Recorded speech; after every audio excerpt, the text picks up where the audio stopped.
It's that time once again. Ladies and gentlemen, it's time for everyone's favorite time of the year, the annual Garbage Take Preseason Power Rankings by yours truly. Despite facing another year of online play, Season 4 is looking to be a fun time. Some teams have made some drastic improvements. With how amazing some of these rosters are looking, this could be one of the best years yet. As always, before beginning, I just wanted to ask that you do not spoil the entire list down in the comment section because I did put a lot of time into this and would appreciate it a ton if you could let the people watch the whole video. Also, keep in mind that I am ranking all 20 teams together in one comprehensive ranking. If you really want to know my separate regional rankings, stay tuned until around the end of the video. I'll probably have some sort of timestamp where I plan to highlight and run through them super duper quick. With mental notes now out of the way though, let's get started with my official Season 4 preseason power rankings. Number 20, the Los Angeles Valiant. Yeah, no surprises with this one. They're just not built for success. And the management knows this too. You can't really expect to build a successful roster in a matter of months after everything that has occurred. Crystal and WYA, I think they could both be nice pieces on this roster. But even with their potential strong points in mind, there are some pretty nasty drawbacks. For one, having a former tank player pick up main support for the first time in his career could be an absolute nightmare. This sounds like Kooky 2.0 just waiting to happen. Everybody else that I've yet to name, I think they're all relatively unproven outside of maybe a few things they all specialize in. Being that lackluster with such a minuscule rotation does not sound promising. I honestly can't say for certain if the Valiant are the definitive number 20 team in the league. If they had the opportunity to play everybody at once, maybe they could move up a spot or two. But I place the Valiant here with their final record in mind. They are playing in Asia where the competition is going to be rather tight. You're not going to come across many low-tier teams in this region. The other bottom-of-the-barrel teams are all in North America essentially. It may be a challenge for the Valiant to come across many wins. At least some of the not-so-good teams in NA have the opportunity to beat up each other. The Valiant have no such luxury. But who knows? Maybe the Valiant are going to prove me wrong like they did last year. The rumors state that they're not like the 2018 Shanghai Dragons in terms of levels of bad, so perhaps they'll give us a preview of what's to come in future seasons. But for now, they shall remain at the number 20 spot on my list. Number 19, the Vancouver Titans. How the mighty have fallen. Just a year ago, the biggest concern was if Fissure would be the right fit on this roster. Now we're worried about literally everything. Their mix of contenders, talent, and veterans is not looking too hot. They appear to be the clear-cut worst team in North America on paper. What gets you excited about this roster? Maybe Teru as a wild card, I guess? Perhaps there's a world where he becomes the modern-day Saya player, but in the flex DPS role? But what else really is there? Maybe a decent year from Dalton, maybe Shredlock or FRD/Fried. They kind of just lack playmakers and consistency on this roster, and it really doesn't help that their support situation and DPS rotation is kind of dire. I am fully expecting this to be another live and learn type of season where this franchise tries to find a few positives to take into the next year. Good luck, Vancouver. This could get rough. Number 18. The Paris Eternal. Funny how they still end up in the same spot as my rankings last year, even after all of the stuff that happened. Could that mean I'm in for another painfully wrong prediction? Probably, but I can't deny the serious regressions compared to last year, which makes me think they finished somewhere close to the bottom. It's not like in 2020 where they made upgrades and they had a promising coaching staff. They literally downgraded their entire team. As I've mentioned numerous times already, if you've watched me cover Paris, I like Naga, I like Onigod, I like Khan, and I kind of like Elivote too, but that's half a team to feel reasonably confident in, and they might not be true stars on a game-to-game basis.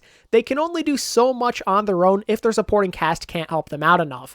I have a lot of worries about main tank and main support in particular. Dan on paper appears to be one of the worst starting main tanks in the league. I worry about his ability to keep up with a majority of his competition in North America. He might even struggle in his strongest metas. Meanwhile, Neptuno has kind of, fallen out of the loop, for a lack of better words. He might be a veteran of the game, but he's not what he used to be. It's pretty clear that the competition is elevated to the point where he's fallen out of relevance. I have a few question marks how he's going to fare outside of Mercy. Regardless of why they're in the situation they're in, it's going to be an uphill battle for the Paris Eternal for sure. Number 17, the Houston Outlaws. This team on paper isn't awful, but for league standards, it's lackluster. This team is going to live and die by their DPS. The rotation they have is pretty solid. Dante and Happy as the projected starters could be dangerous. They could do some serious damage when firing on all cylinders, and they might even be able to will this team to a few upset victories. And I really like the idea of having KSF and Hydration there at a moment's notice because of their flexibility.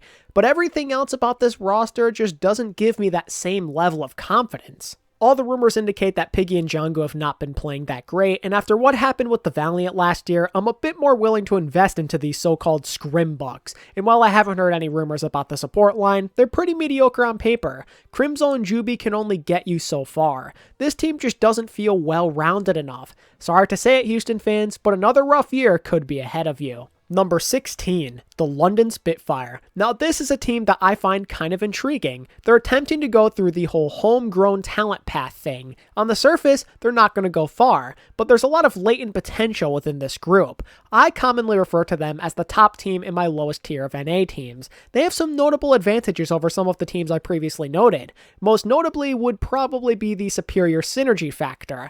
That familiarity and confidence gives them a serious edge. I'm also pretty confident in what their tanks can do. Hadi and Molfig were a strong duo in European contenders, and I suspect that they could be a huge difference maker in a lot of these games which you would consider winnable on their schedule. But the tanks only tell half the story because their DPS could be pretty deadly. Signing Shaxx after the whole Valiant disaster was an absolutely massive signing. He could be a real superstar not just on the Tracer, but in the general hit scan role. And don't be sleeping on Blase. Just being on a team with more confidence and a better sense of direction could be enough to see him finally realize his potential. He's very flexible, and I think that both him and Shaxx could be a nice 1-2 punch, and it could become a solid trio once their young hitscan prospect Sparker turns 18. All of these factors combined could be enough to see them earn a few respectable victories this year. But even so, I'm not expecting much from London in the grand scheme of things. They're simply teams with better coaching and more superstars. Not only that, but there's a clear-cut weakness in Kelix in my opinion. They can only do so much to hide him, especially when they're playing a decent or above average opponent. But even if they don't go very far this year, it could still be pretty fun to watch them, especially as a London fan for those of you who are loving the nearly full EU representation they have going on. I look forward to seeing what this group can do. Number 15, the Atlanta Reign. They're basically a better version of the Outlaws. That's my best way of describing the Reign. Their biggest strength is DPS. A killer rotation of Pelican, Kai, and Edison is going to be the driving force behind how far this team can go. They should have what it takes to hang in there with even some of the best players in the world. Kai alone makes you feel pretty good if you're an Atlanta fan. He was such a difference maker on the Valiant last year. If the Reign can play around him and their other playmakers, perhaps they can pull off some serious upsets. But it's hard to imagine this team being very consistent outside of DPS. For one, Hawk and Gator, they aren't that great. Let's call it how it is. They killed it in contenders a few years ago, but the Overwatch League has proven to be a completely different beast. This especially goes for Gator, who was not that great out of Orisa last year. Meanwhile, you have an unproven flex support in Iris, along with Masa, who's shown signs of decline compared to his fantastic rookie year. So again, it's the same situation as the Outlaws, where it feels like the DPS are the only ones who can keep up against the stronger teams in the league. But honestly, their roster might not even be the biggest issue. The coaching situation is a nightmare. Season 3 saw the Reign either poorly executing strategies or running the wrong things in their games. This is something that Dogman himself has talked about on his talk show, The Dustin Bowerman Show. And with no new coaches added to the team as of this moment, the situation is looking grim. It's like the Reign are going to be no better than middle of the pack, which basically puts them in the same situation as last year, where they beat the teams you would expect them to, but then they lose to any of the elite teams of North America. Number 14, the Guangzhou Charge. I don't know, man. This Charge team doesn't really call out to me. They were close to where they needed to be last year, but we're still a few upgrades away from being that true contender. But this offseason, well, unfortunately kind of saw them take a few steps in the wrong direction. They still have some nice pieces, like Krong and Eileen still being here is great, and I think their new DPS look pretty promising as well, but the support line took a major hit. Losing Shu really hurt. He was a top 5 flex support in the league last year, and arguably in Season 2 as well for some people, and while not out of this world amazing, Chara also had a pretty solid year in 2020. So to go from that to Mondu and Kariv, it's kind of concerning. It's not to say they can't be good, it's just hard to envision them reaching that high of a level. Kariv is still a pretty good playmaker, but he does kind of lack the consistency compared to somebody of Shu's caliber, and I'm not entirely sure if Mondu can achieve the same level of value as Chara outside of Lucio. The downgraded support is enough on its own to really halt this team's progress, but the fact that they're likely not the only problem Guangzhou could be dealing with is pretty concerning. There's too many question marks with the charge, which makes me think this is going to be a tough year for them where they really get put through the ringer. Things are going to be tight, and it feels to me like they're bound to have a down year as a result. Number 13, the Boston Uprising. This one might surprise some people. Boston being this high? I know it might sound crazy, but I actually have a lot of trust in this new direction they're taking. They're truly rebuilding the right way for once. Through the addition of promising young talent, well-established veterans, and a well-respected coach, the Uprising feel like that team who could be really annoying to face. The guys they got from WGS Phoenix will serve as a nice boost. I'm 37 and Valentine are going to be a strong duo, no doubt about it. Meanwhile, Faith has been growing on me as of late. I have more confidence than I used to that he could be a pretty decent main support at the Overwatch League level. And he's got the ever so dangerous Myungbong in his second year to back him up. I'm loving the idea of Soon coming in for double sniper and tracer-centric metas as well. The combined contenders and veteran core is something I can get behind. I only have two real gripes with this roster. For one, I'm a little nervous about their tanks. Stan1 and Punk have potential, but they don't feel like the type of duo who can keep up with the elite tanks of the game. My other issue is that they're lacking the general superstars needed to be a serious threat. They feel like they're a year off from becoming someone to worry about. But even so, Boston could end up having a respectable season with some potential upsets along the way, which I'm sure is more than enough to satisfy the Boston fans out there. Number 12, the Toronto Defiant. Much like Boston, Toronto could be capable of some great things this year. It's nothing to write home about, but they do have a lot of what they need to potentially turn some heads. Led by KDG at coaching, plus Sato, Hisu, and Lastro for star power, the Defiant have a solid core.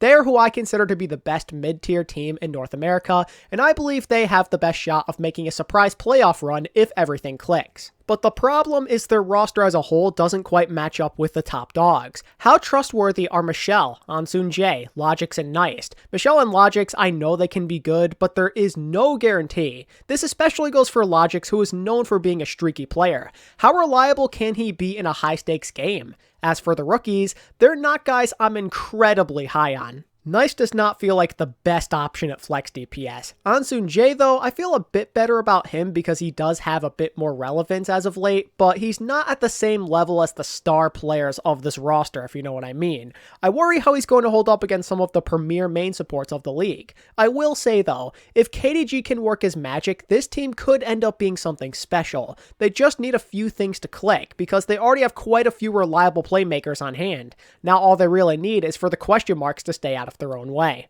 Number 11, the Chengdu Hunters. Now this is one of those teams you have to be careful with. Chengdu are full of surprises, it's what they're known for. I have made the mistake of overestimating them before, so I'm trying not to fall into the same trap. This year definitely does feel like their best chance yet to be competitive, but you can never be too careful with this type of team. I definitely do like some aspects of this team a lot though. They added a ton of rookie talent, and maybe a few of those guys could turn out to be difference makers. I especially feel this way about Gaga, who is a dominant force in contenders. I'm kind of liking their DPS quite a bit as well. They should make for nice complementary pieces alongside Leave. The simple fact that this team can now be halfway decent on something outside of Wrecking Ball metas is something I also feel pretty optimistic about, but there's a few things that stop me from rating them as a top tier team. I mean, for starters, they're known for being weird, and it's hard to imagine that changing no matter what they end up doing. Also, the off-tank and support situation could be a cause for concern. Elsa underperformed last year, and he wasn't even that great back in Season 2.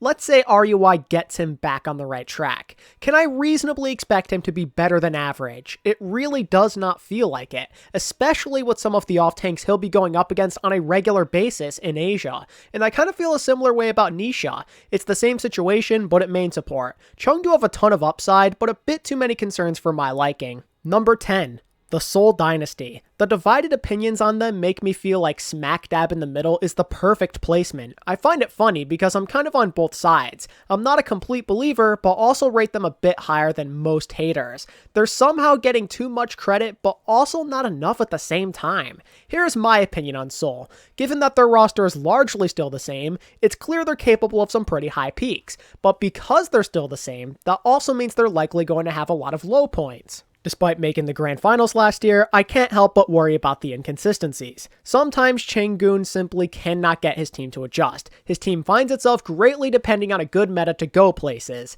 Yeah, it worked out for them in the playoffs last year, but what are the odds it happens again? It's a major gamble. How can I feel super good about a team who gets hot and cold at a moment's notice? Given that they're incredibly similar to last year's roster, I could totally see them finishing like top half of the standings or at least close to it. They didn't make enough upgrades to get out of the average zone. I feel reasonably good about their support, and I'm happy they have Tuyu as their full-time off-tank now, but I do kind of have concerns about main tank in particular because Gesture, he was inconsistent last year, and it's been a full year since Marvel truly played main tank full-time. Can either of those guys play the way they used to? I'm really not sure. And what about the DPS? They weren't always in tip-top shape last year. Some metas absolutely killed Prophet and Fitz, and all they did to try and improve that rotation is sign Sabiobi, who really won't be that useful, I feel like, outside of Tracer or maybe a couple of other things. They needed more. This team has decided to live and die by the right meta. I don't care what they've been doing in scrims or any rumors you might have heard, at the core, they are still the Seoul Dynasty. This is where they stay until they prove me wrong. Number 9. The Hangzhou Spark. I feel weirdly excited and nervous about this group at the same time. At face value, they have a pretty sick team. Their roster is very deep. All of their positions are quite versatile, which gives them tools for basically any meta you can think of. Giving Guxue some support with other Chinese players is a nice bonus as well. The sheer fact that he could finally have a Chinese off-tank partner is good enough on its own for me. The Spark could also just go with Takoyaki and Bernard if they're feeling a fully Korean lineup. I love when a team has options. Having a choice can be a huge difference maker. However, I fear that the way the Spark have gone about doing it could serve as a double-edged sword. On one hand, having lots of Chinese and Korean options means they can basically do what's best for the team synergy-wise. However, that could also mean they aren't always fielding their best players. Let's say the number of Korean players you want in the lineup outweighs the number of Chinese, but you really need like Guxue and, let's say, League at the same time. It could be a challenge to be on the same page. It's not like the last 2 years where it was only 1 or maybe 2 players at once to worry about with a language barrier. There's 5 of them now.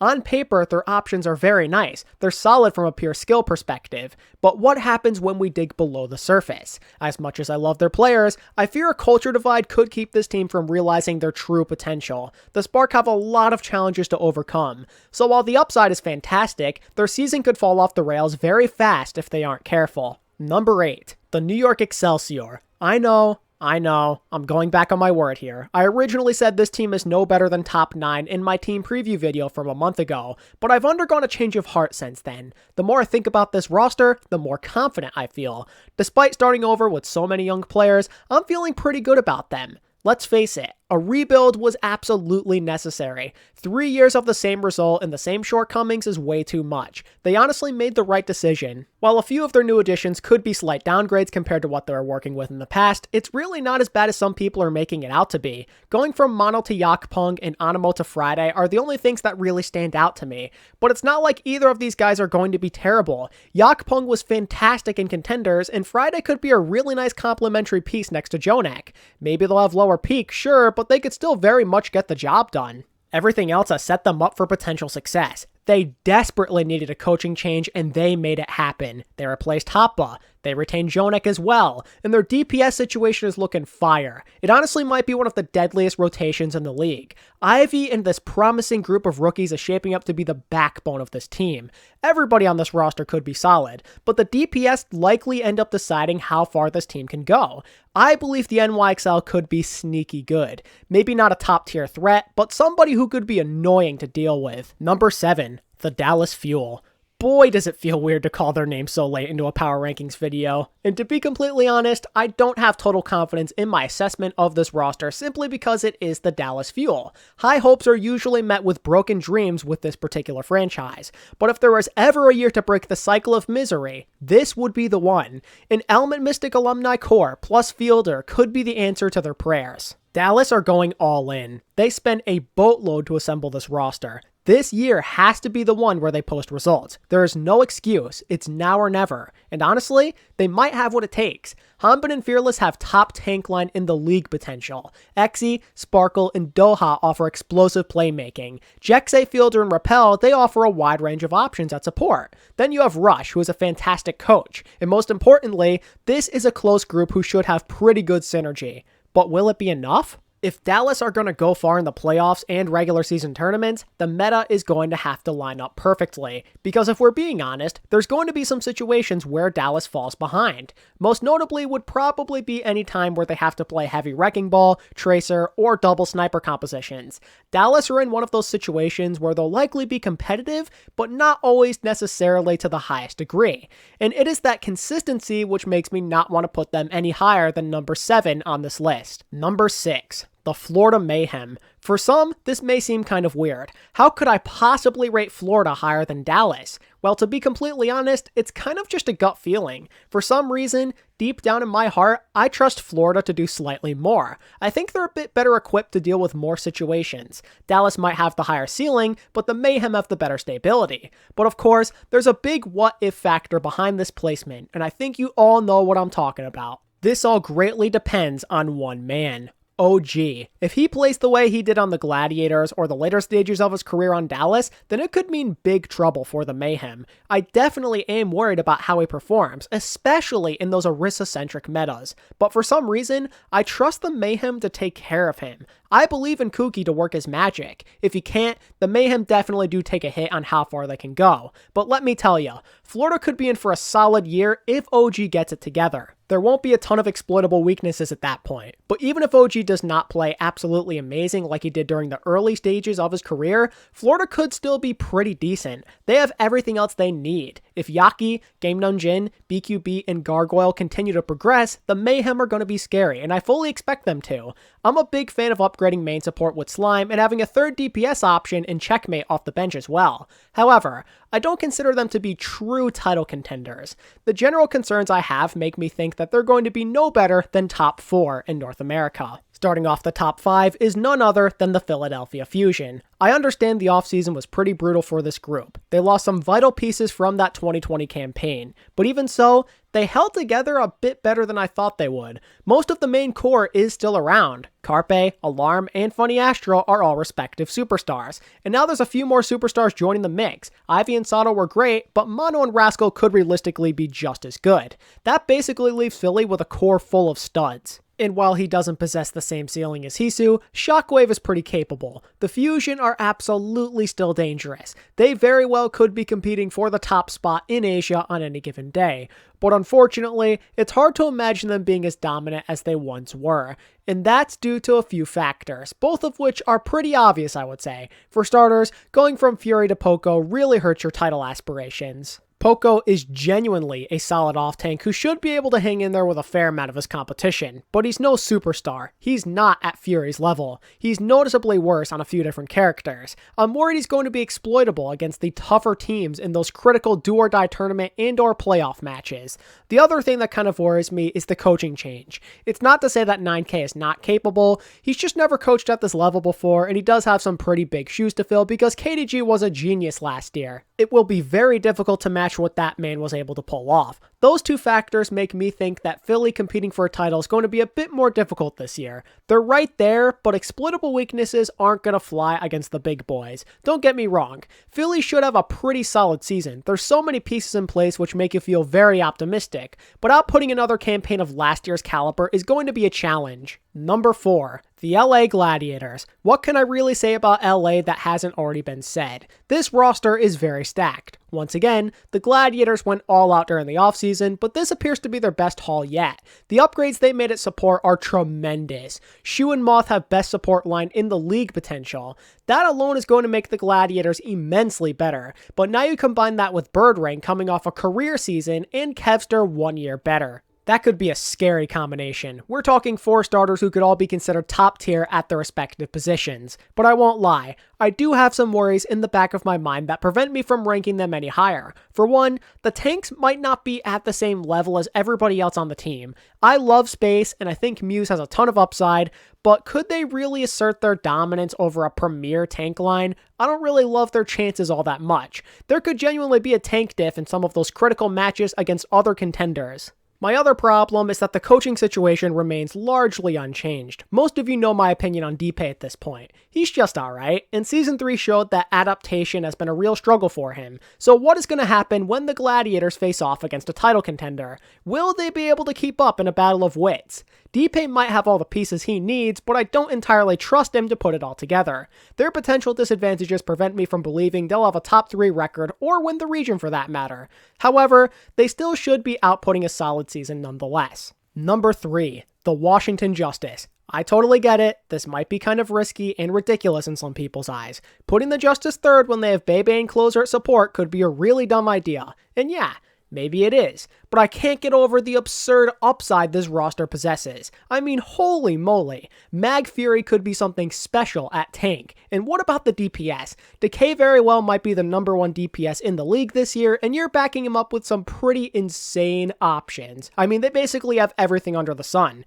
Tuba and Assassin offer great flexibility, and Jerry helps out in the sniper department if they need Decay on Tracer. It's a solid rotation, and I have a lot of faith in guys like Tuba and Jerry to continue growing and getting better, especially when they're under the capable hands of that Justice coaching staff. I just feel like the bright spots outweigh the potential problems of Closer and Bebe. As mediocre as they sound on paper, deep down I feel like they're going to be good enough. Bebe has upside, and everybody's told me Closer impressed in tryouts very much, so you never know what could end up happening. But ultimately, I like their odds of being halfway decent regardless, simply because of that coaching staff. Plus, the team around them is so incredibly stacked that I think they might play better just from being around those guys. I will say though, I don't believe it's a guarantee that they're going to pop off, and I can't say for certain that they get exploited against some of the better teams in the league with a solid support line.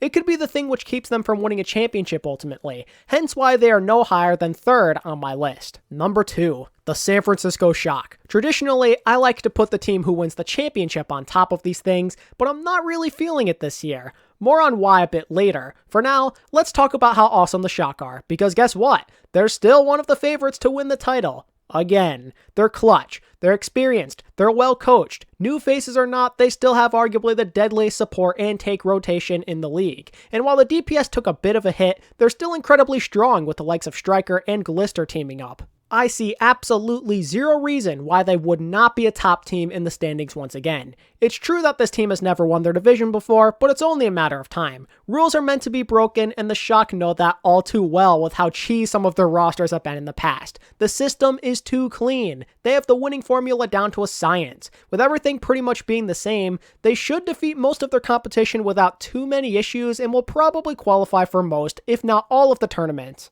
I will admit though, there is going to be a lot of competition, arguably the most ever this year. LA, Washington, Florida, Dallas, they all have the potential to beat them in certain scenarios, and that's just talking about NA because teams like Shanghai and Philly are also viable threats in tournaments. This team is not invincible by any means, but still, you really do have to like their chances of winning NA and possibly the grand finals given how well-rounded they are. Maybe besides projectile play not being S tier, they basically have everything covered. You don't really get the feeling that there's a weakness which could be easily exploited by the other top teams in the league. The Shock are the back-to-back reigning champs. Them posting a solid record is practically a given. Number 1. The Shanghai Dragons. I believe the Dragons have the strongest chance of finishing on top of the standings yet again. Keep in mind that I don't necessarily believe they have the better odds of winning the title compared to the Shock. I'm more so thinking about who's the most likely to dominate the regular season, and the Dragons have the best shot. In my opinion, they have the strongest DPS rotation in the entire league. Fleta is the best flex DPS in the game and the reigning MVP. Diem is a top-tier sniper. Lip is a young superstar who can only get better from here. And Erster provides that extra flexibility both with a unique playstyle and a diverse hero pool. All of those guys can completely take over a game. Speaking of taking over a game, Void is still here after an MVP caliber season, and despite Fate being a bit worse than Fearless last year, he's still coming off a comeback season. And don't forget that he is being reunited with Coach Moon, who he arguably had the best Overwatch of his career under. And I think their supports get the job done. Lee Jae-gun is great, and both Izayaki and Molly can be solid A-tier level flex supports. The Shock roster, in some people's eyes, honestly might be a little better, but I expect the Dragons to be more dominant. There's less teams who can stand up to them consistently because of where they play. Things seem largely unchanged compared to last year. This region is still theirs to rule over with an iron fist. They're clearly superior to most, if not all, of the other teams in Asia, and pretty much all teams in general for that matter. With inter-regional play being a thing this year, maybe they can prove to have a better shot of winning the title than the Shock. If there's one team who can put an end to this reign of terror that we're dealing with, it's the Dragons. They were right there with them last year, and they nearly took them down to the losers bracket in the playoffs. If they can elevate their game to the next level, who knows what might be possible. But either way, I'm expecting another excellent year out of the Shanghai Dragons with title aspirations on the horizon. It would take a collapse of epic proportions for them to have a disappointing year. And that's going to do it. Those are my full power rankings, including all 20 teams. I'll leave up the full rankings on the screen for a few moments just so you can absorb it, make fun of it, whatever you want to do. Pretty armchair analyst-like if I do say so myself, but I'm not an expert, so I'm okay with things going wrong. Okay, now let's quickly switch over to my regional rankings. Starting with North America, I see the Shock having a slight advantage over everybody else as mentioned before. Then the Justice and Gladiators kind of make up the tier slightly below them, but Florida and Dallas can also be at that same level on any given day. Then Toronto, Boston, and Atlanta kind of make up my mid-tier teams, but I also think London could reach that level as well, but I'm not entirely sure. It may depend on the day. But also, I think they could be part of the lowest tier with everybody else I have yet to name, although I think it's kind of possible that Vancouver ends up in a lower tier all by themselves because I really do believe they could end up struggling that much. But that's basically my pecking order of North America. Shifting gears to Asia, as already mentioned, the Dragons are in a class of their own. I could see teams occasionally reaching their level from time to time, like last year. Remember how Seoul and Guangzhou pushed them? Basically the same as that. Shanghai usually will be at the top of the food chain though. After that, basically everybody else except for the Valiant are in the second tier of teams because I feel like any of these guys could beat each other on any given day. Although, I would probably give Philly the clear-cut advantage as the number 2 team of this region, although they might not stay there consistently. After that, it's kind of a free-for-all from spots 3 through 7. That's where things could get extremely competitive, although I do kind of remain adamant that the Charge will probably be the worst out of those teams, but yeah, I think that basically covers the gist of it. That's my quick thought process behind my separate regional rankings for those of you who care. So there you have it, ladies and gentlemen. Those are my 2021 Overwatch League preseason power rankings. I'm totally expecting to get most, if not all of this wrong, but hey, it's all in good fun. I'm just a fan like you guys. It just makes for better content as we go back and laugh at my poor judgments. If you enjoyed the video, be sure to give it a like and subscribe if you're new, and feel free to post your own power rankings down in the comment section. And as always, thank you all so much for watching. I really do appreciate it, and until next time, this is ATP, signing out. Peace.